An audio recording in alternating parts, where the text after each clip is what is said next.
पुण्या प्राप्ति अर्थम मम इह जन्मनि सकल आपदा शांति पूर्वक दीर्घाय विपुल धन धान्य पुत्र पौत्रादि अनवच्छिन्न संतति वृद्धि स्थिर लक्ष्मी कीर्ति लाभ शत्रु पराजय विद्या विजय विविध श्रेय संपदादि सदभीष्ट प्रमुख चतुर्विध पुरुषार्थ फलपुण्य प्राप्ति अर्थम विशेषतः मम जातक सूचित ग्रहदार दोष निवारण अर्थम मम तापत्रय निवारणार्थम आदिभौतिक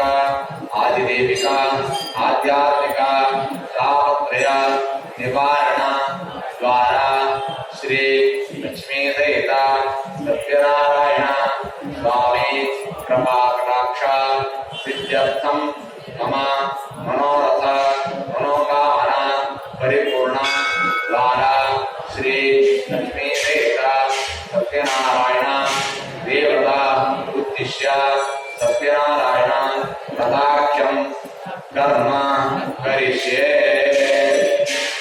ತಮ್ಮ ಮನಸ್ಸಿನಲ್ಲಿ ಯಾವೆಲ್ಲ ಭಾವನೆಗಳು ಉಂಟೋ ತಮ್ಮ ಮನಸ್ಸಿನಲ್ಲಿ ಯಾವುದಾದ್ರೂ ಪ್ರಾರ್ಥನೆ ಉಂಟೋ ಅದನ್ನೆಲ್ಲರೂ ಸಹಿತ ಮತ್ತೊಮ್ಮೆ ಸಂಕಲ್ಪಿಸಿ, ಯಾವ ಸದುದ್ದೇಶದಿಂದ ಈ ಪೂಜನೆ ಮಾಡ್ತಾ ಇದ್ರು ಅದನ್ನು ಮತ್ತೊಮ್ಮೆ ಮನಸ್ಸಲ್ಲಿ ಸಂಕಲ್ಪಿಸಿ ಅದನ್ನ ಆಮೇಲೆ ಹೊರಗೆ ಇಟ್ಕೊಂಡು ಯಜಮಾನ ಹೇಗೆ ಮಾತಿಯರೋ 3 ಸಲ ನೀರಾಕಿ ಅಡಿಗೆ ಪಾತ್ರ ಬಿಡಬೇಕು.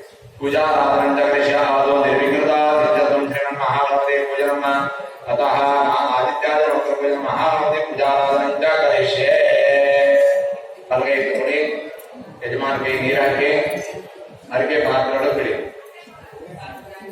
ಆದೋ ನಿರ್ವಿಘ್ನತಾ ಸಿದ್ಧತ್ವಂ ಶ್ರೀಮನ್ ಮಹಾಗಣಪತಿ ಪೂಜನಂಚ ಗಣೇಶೇ. ಕೈ ಹಿಡ್ಕೊಂಡು ಗಣಪತಿಯನ್ನ ಕೆಳಗಡೆ ಬಿಡಿ, ಅಡಿಗೆ ಪಾತ್ರ ಬಿಟ್ಬಿಡಿ. ಹಾಗೆ ಕೈ ಹಿಡ್ಕೊಂಡು ಗಣಪತಿಯಿಂದ ಧ್ಯಾನವನ್ನು ಮಾಡ್ತೀವಿ.